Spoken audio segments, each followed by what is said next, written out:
이제 우리가 주의 있게 봐야 될 그 문장으로 넘어가서 봐요. 나를 아주 버리지 마옵소서. 왜 갑자기 여기서 이 사람이 이 말을 할까? 저는 너무 궁금했거든요. 아버지한테 간밤에 기도하면서 아버지, 이 사람이 왜 여기서 이 말을 하는 것입니까? 앞에 복이 뭔지 알아요. 그죠? 복의 원리가 무엇인지를 알아. 영혼, 육의 그것이라는 걸 알고 있어. 복을 받을 수 있는 방법도 알아.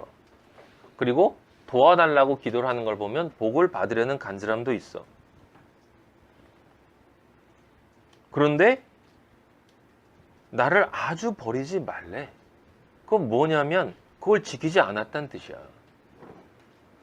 강구하고 원하고 알고 있는데도 거역하고 불복종하고 교만했다란 뜻이에요. 다행히 그걸 깨달았다는 거지.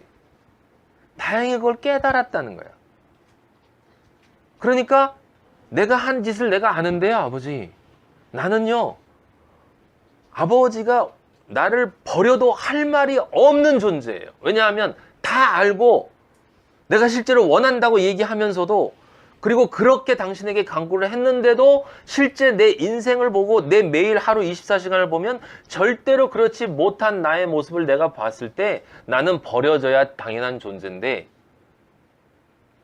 하지만 제발 부탁이니까 아주 버리지는 말아주세요.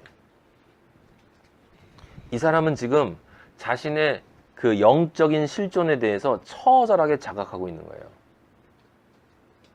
그냥 생각 없이 아이들한테 읊조리는 시편이 아니라고요. 어린 아이들이 이걸 어떻게 이해하겠습니까? 그러니까 우리는 여기서 그 두 가지 질문을 할 수가 있는 거예요. 뭐냐면 두 가지 나면, 첫째는 아주 버린다? 그럼 하나님이 자신의 자녀를, 그리스도인을 아주 버릴 수 있나? 라고 하는 것이 첫 번째 질문이고, 두 번째 질문은 이 사람이 아주 버리지 마옵소서 라고 하는 그 고백의 진정한 의미가 뭐냐라고 하는 거예요. 진정한 의미. 그러니까 첫 번째, 하나님이 자신의 자녀를, 아버지가 자녀를 버릴 수 있느냐? 우리 아버지는 자녀를 버리지 않아요. 어떠한 일이 있어도 우리 아버지는 자녀를 버리지 않아. 근데 분명한 것은 자녀가 아버지를 버릴 수 있어. 그 대표적인 사례가 성경의 사울의 이야기인데, 우리는 그 얘기 다 알죠. 맨 처음 우리가 그리스도인 하나님의 아들로서 하나님이 원하지 않는 삶을 살 때 느끼는 것이 뭐냐면 이 바울이 얘기했던 그 고백이거든요. 내가 공고한 자라는 것. 이 사망의 몸에서 누가 나를 건져줄까라는 그 고백 있잖아요. 그것이 시작되는 게 성령의 근심이에요. 성령 근심. 에베소 4장 30절.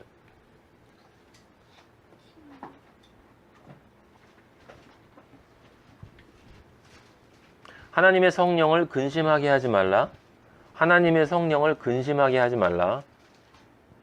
성령이, 우리 안에 있는 성령이, 만약에 우리 안에 성령이 들어온 것이 맞다면 성령이 근심할 수 있다는 거죠. 너희가 구원의 날까지 인치심을 받았니라. 그러니까 인쳤다라는 거. 계시록에서 인쳤다라는 말이 나올 때 많은 사람들이 이 무식하게 뭐 이마에다가 뭐 콱 박아놓은 것처럼 생각을 하는데, 인쳤다라는 건 딴 뜻이 아니라 성령이 내 안에 들어왔다는 거예요. 성령이 내 마음밭에 들어와서 씨를 뿌린 거, 그게 인친 거예요. 인친 거. 근데 그 31절에 보면 모든 악독, 노함, 분냄, 비방, 악의예요. 악한 행위뿐만이 아니라 악한 의도. 서로 친절하게 불쌍히 여기고 용서하고, 그리고 5장 2절에 보면, 에베소 5장, 사랑 가운데서 행하라는 말이 있어요. 이게 무슨 뜻이냐면, 그게 거꾸로 되면 성령이 근심한다는 뜻이죠. 거꾸로 되면. 그러니까 모든 악독, 노함, 분냄이 있으면 성령이 근심한다라는 뜻이고, 악의가 있어도 근심한다는 거고, 서로 친절하지 않은 거. 이게 인간적인 친절 얘기하는 게 아니에요. 진정한 친절은 그 상대방에게 하나님이 원하는 것을 전달해 주는 것이에요. 때로는 그게 친절이 아닌 것처럼 보일 때도 있어요. 아픔으로 느껴질 때도 있어. 불쌍히 여기며 긍휼한 마음, compassion. 서로 용서하기를, 그리고 사랑한 것 같이 너희도 사랑 가운데서 행하라. 진리를 진정으로 전해주지 않는 것, 그런 것들이 있을 때 우리 안에 있는 성령이 근심한다라고 하는 거죠. 근데 근심이 지나면 어떻게 된다고 그랬어요? 탄식한다고 그랬어요. 로마서 8장 26절. 이와 같이 성령도 우리의 연약함을 도우시나니 우리는 마땅히 기도할 바를 알지 못하나 오직 성령이 말할 수 없는 탄식으로 우리를 위하여 친히 간구하신다. 오직 성령이 말할 수 없는 탄식으로. 그러니까 근심하시다가 좀 심해지면 그냥 놔두시는 것이 아니라 성령이, 우리 안에 있는 성령이 탄식하시면서 우리를 위해서 중보 기도를 하세요. 용서해 달라고. 예수님은 위에서 하시고 성령은 우리 안에서 하시고 탄식을 하시는 거죠. 그 다음에 지나가면 여러분이 아는 것처럼 데살로니가 전서 5장 19절. 성령을 소멸하지 말며, 성령이 소멸된다라고 하는 거예요. 내 안에 있는 성령이 소멸된다. 근데 우리가 그 말을 알잖아요. 로마서에 보면 그 어떠한 것도 그리스도의 사랑에서 우리를 끊을 자가 없다. 끊을 것도 없다라는 이야기가 있어요. 그래서 많은 사람들이 하나님의 자녀가 되면 절대로 끊어지는 일은 없다라고 생각을 하는데, 하나님의 사랑이 끊어질 수 없는 것은 어떠한 경우이냐면 우리가 분명히 하나님의 자녀일 때만 그렇다라고 하는 것을 우리가 기억을 해야 합니다. 하나님의 자녀로 내가 존재할 때, 그때 하나님이 그 어떤 것도 하나님으로부터 끊을 수 없게 우리를 지켜주신다라고 하는 것인데, 우리가 제 발로 걸어서 하나님으로부터 분리되어져 나가면, 그러면 하나님이 끊는 게 아니라 내가 끊어버리고 나가는 것이기 때문에 하나님은 눈물을 흘리시면서 우리를 보낼 수밖에 없다라고 하는 것을 여러분들이 기억을 하셔야 돼요. 그렇기 때문에 바울이 늘 자기를 쳐서 복종시킨다라고 이야기를 한 거고, 내가 진리를 전하고 나만 홀로 떨어질까 걱정된다라고 얘기를 했고, 내가 아직 이루은 것도 아니고 내가 아직 도달한 것도 아니고 그것을 얻기 위해서 나는 그 푯대 하나만 바라보고 나아간다라고 이야기하는 모든 것들은 무엇이냐면, 그 끝에 제가 늘 말씀드린 것처럼 도착하지 않는 자는 출발하지 않은 것과 같다라고 하는 거예요. 천국에 하나님 아버지 앞에 우리가 서서 정말 하나님 아버지와 진정한 영원의 임마누엘로 우리가 그 아버지와 함께 존재하는 그 순간이 있지 않으면 그 전에 한 모든 것들은 아무 소용도 없는 것이다. 제가 생각을 해봤어요. 어떻게 해서 우리가 떨어져 나갈 수 있을까라고 생각을 해보면, 제가 마음속에 죄를 질 때 생각을 해보면, 내가 이 죄를 받아들이는 생각이 먼저 들어오잖아요. 사탄이 먼저 생각을 넣는단 말이에요. 생각이 넣는다. 그럼 생각이 들어왔을 때 그 생각이 드는 것은 어쩔 수 없이 드는 것이다 라고 아버지도 인정을 하시는데, 우린 육을 가진 존재이기 때문에. 하지만 그때 그 생각을 대적해서 쳐야 되는데, 그 생각에 내가 복종을 할 때 어떤 작용이 일어나면 거기에 절충을 한단 말이에요. 절충을 어떻게 하냐면, 그래, 원래 나는 인간은 약한 거야. 제 경우를 보면 그래요. 원래 인간은 약한 거야. 그리고 나의 몸의 욕망, 이 육적인 선악과의 욕망이라고 하는 건 하나님이 원래 그렇게 창조를 해놓으셨기 때문에 어쩔 수 없이 약한 거야. 그리고 이렇게 한번 했다고 해서 하나님이 나를 끊지는 않으시겠지 라고 하면서 절충을 하면서 그 생각을 통해서 그 생각을 나의 마음으로 넣고 그것을 나의 것으로 받아들여서 행위로 이끌어내는 거예요. 그러면 거기서 나오면 그리스도인은 거기서 끝나요. 분명히 죄를 지면, 그 행위가 일어나면 그 다음에 성령의 안에 근심하는 게 느껴지기 때문에 마음이 아프단 말이에요. 근데 그 아픔이 있을 때 이제 회개하고 돌아서야 돼. 아버지 정말 잘못했어요. 제가 아버지에게 아버지의 아들답지 못한 짓을 했습니다. 다시 한번 제가 사탄을 받아들였네요. 용서해 주세요. 제 발을 씻어 주세요. 아버지, 저를 다시 거룩한 존재로 만들어 주세요. 이제부터 다시 시작하겠습니다 라고 시작하고, 다시 거룩한 존재로 시작하고, 그 다음에 또 생각이 들어오면 쳐야 되는데, 그때 치지 않고 다시 절충을 해서 또 받아들이고 그걸 반복하다 보면 그게 습관이 될 수 있단 말이에요. 그러다 보면 이제 그걸 정당화 시킨다고 해요. 정당화하는 방법도 여러 가지잖아요.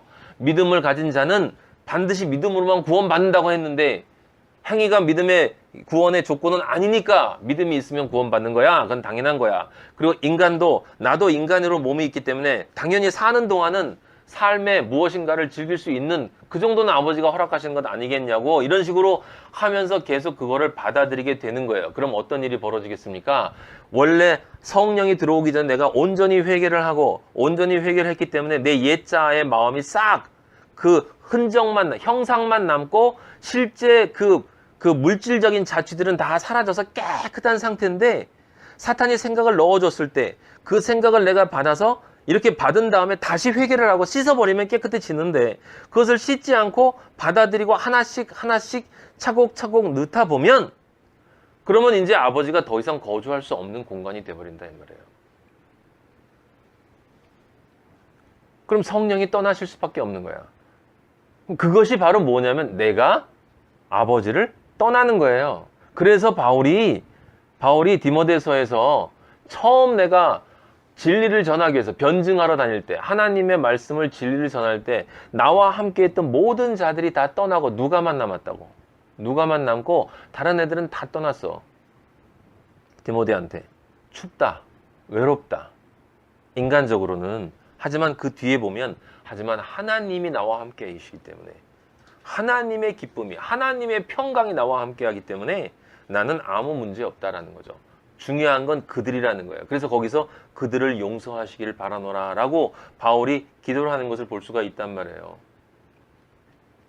지금 시편 119편에 나와 있는 이 사람은 지금 자신이 어떤 존재의 상태에 있는가, 자신의 영적 상태와 혼적 상태와 육적 상태가 지금 그 경계선에 서 있다라고 하는 것을 깨달은 사람이에요. 처음 바로 느꼈는지 두 번째 느꼈는지 정말 바울 같은 그러한 고백으로 나는 왜 이렇게 죄를 계속 짓는 것일까? 여러분 왜 우리가 보통 그런 얘기해요. 성령을 받은 사람은 반복적인 죄를 짓지 않는다. 아니요, 반복적인 죄를 질 수 있어요. 중요한 것은 똑같은 죄를 동일하게 짓느냐라는 게 중요한 게 아니라 그가 그 죄를 짓지 않기 위해서 얼마나 자기를 처절하게 싸웠는가 하는 거예요.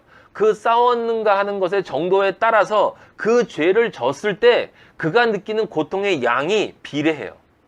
고통의 양이 비례한다고. 비례할 수밖에 없어. 그래서 옛날 같으면 너무나 사소하고 아무 생각도 없고 오히려 즐길 수 있었던 그런 것들에 대해서 지금은 가슴을 찢고 이걸 어떻게 끄집어낼까라고 끄집어낼 수 없는 그것 때문에 몸부림치는 그것을 거치고 그러고도 또 죄를 진단 말이에요. 그리스도인은 그 싸움을 하는 거야. 그 싸움. 하지만 때가 되면 아버지가 나를 반드시 여기서 끊어내 주실 것이다. 아버지, 그때가 빨리 와서 내가 정말 이 육의 이 공고한 이 사망의 몸으로부터 정말 내가 온전히 벗어나서 하나님 아버지가 주시는 썩지 않을 몸을 주시는 그때가 빨리 왔으면 좋겠어요. 아버지, 저는 정말 이걸 이겨내기가 너무 힘듭니다. 그리스도인은 그렇게 싸워요.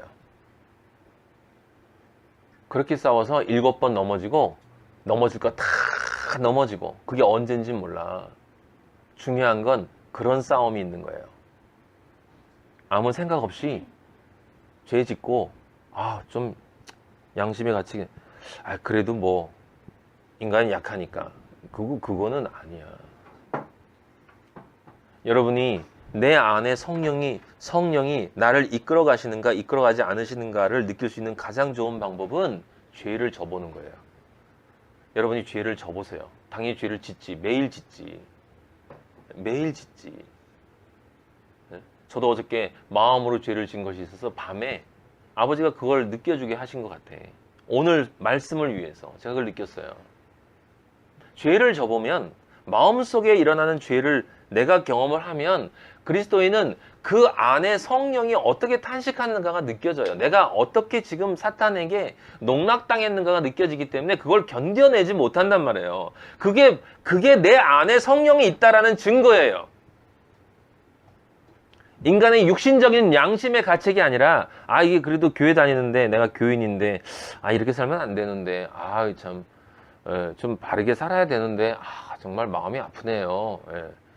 그거는 예수님을 안 믿는 성령이 없는 이 다른 종교인들도 훨씬 그 양심적인 가책은 더 깊어요. 예. 이 사람이 지금 그걸 느낀 거예요. 여러분, 시편 119편에 이 사람이 느낀 그것이 바로 나를 아주 버리지는 말아주세요 라고 하는 것. 그건 뭐냐면 이 사람의 죄가 정말 심각하다 이것이 아니라 이 사람이 자신이 아버지의 아들로서 내가 이렇게 살아서는 안 되는데 라고 하는, 그것이 어떤 죄이건 그리스도인은 그것이 굉장히 크게 다가온다고요. 남들이 볼 때는 아주 사소한 거라 할지라도 엄청나게 크게 다가오는 것이고, 또 그것이 자신이 반복적으로 그런 죄를 질 때, 대부분의 경우는 마음으로 짓는 것 아니겠어요? 우리는 행위로 짓는 경우는 굉장히 드물다 이 말이에요. 근데 그것이 행위로까지 이어지고 나면 정말 처절하다고. 그냥 사라지는 게 아니에요. 사탄은 그것을 가지고 있다가 몇 개월 뒤에 다시 살짝 생각나게 해서, 저 경우는 그래요. 살짝 생각나게 해서 다시 한번 너 그때 그랬었잖아. 그럼 그때 그 고통이 밀려와요. 왜? 절대로 그 구정물이 묻어서는 안 되는 그 백옥처럼 정말 순결하고 희디 흰 그 나의 그 신부복에 이 똥가루가 하나 떨어지면 그걸 보면서 원래 옷이 지저분해지지 그럴 신부가 어딨어 세상에. 이 세상에 어떤 여성이 자기가 일생에 딱 한 번 하는 결혼식이라면, 그 일생에 딱 한 번 하는 결혼식 때 자기가 고른 신부복이라면 거기에 똥가루 하나 떨어졌는데 그것을 보고서 원래 인간이 이렇지라고 생각하는 여자가 어디 있어요? 통째로 갈아버리고 싶지. 빨고 싶지도 않을걸? 아버지는 빨면 된대요. 그리스도의 보혈로. 새거 가져오라고. 이미 새거가 됐기 때문에 괜찮아. 아들아, 가서 빨어. 내가 또 피 뿌려줄게. 자, 이걸로 빨아라. 그래서 발을 씻어주신다는 게 그 뜻 아닙니까? 그러면 다시 너 배옥처럼 휘어졌어. 이 세상에 그 무엇으로도, 그 어떤 것으로도 희게 할 수 없는 그것으로 빤 것처럼 휘어지는 것이, 우리 그리스도인은 우리가 잘못한다 하더라도 우리 마음속에 있는 그것을 하나님 아버지한테 자복하고 나와서, 예? 아버지 제발 저를 절대로 완전히 버리시면 안 돼요. 절대로 버리시면 안 돼요. 절대로 버리시지 않는다는 그 믿음은 분명히 있지만, 그게 없는 게 아니라 분명히 있지만, 그리스도의 보혈이 나를 깨끗하게 씻어준 걸 내가 알고 있지만, 내가 저지른 이 마음, 이 육, 그리고 내가 생각했던 그 영의 흐름, 방향, 내 인생의 가치, 이런 것들이 순간적으로 다른 곳으로 흘렀을 때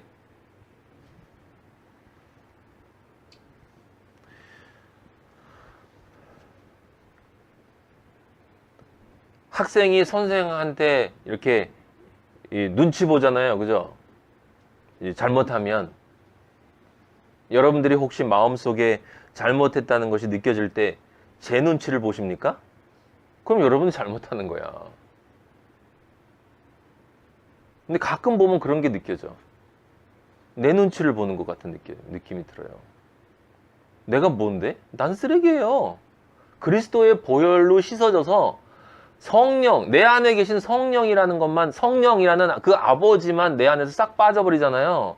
그러면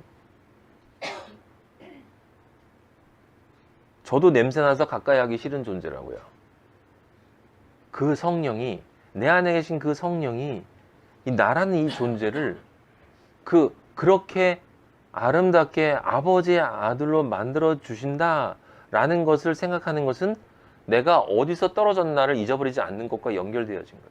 내가 어디로부터 떨어진 존재인가. 여러분들한테 늘 말씀드리지 않습니까? 우리는 우리 몸에서 나오는 건 다 지저분한 것밖에 없다고. 입으로 나오는 거, 입에서 냄새 난다고. 귀에서 나오는 귀팝, 코, 그 다음에 밑에서 나오는 건 다 배설물들이고, 땀, 눈물 이외에는 아버지가 그 눈물도 가시적인 눈물을 흘리는데, 하지만 진심으로 흘리는 그 눈물, 아버지 앞에 늘리는 그 통회와 자복의 그 눈물, 그것 하나만이 우리에게서 나올 수 있는 유일한 깨끗한 것이다 라고 하는 거예요. 아버지는 그것을 원하시는 것이다 라고 하는 거죠. 근데 그것을 이 사람이 알고 있다라고 하는 거예요. 알고 있다라고 하는 거예요.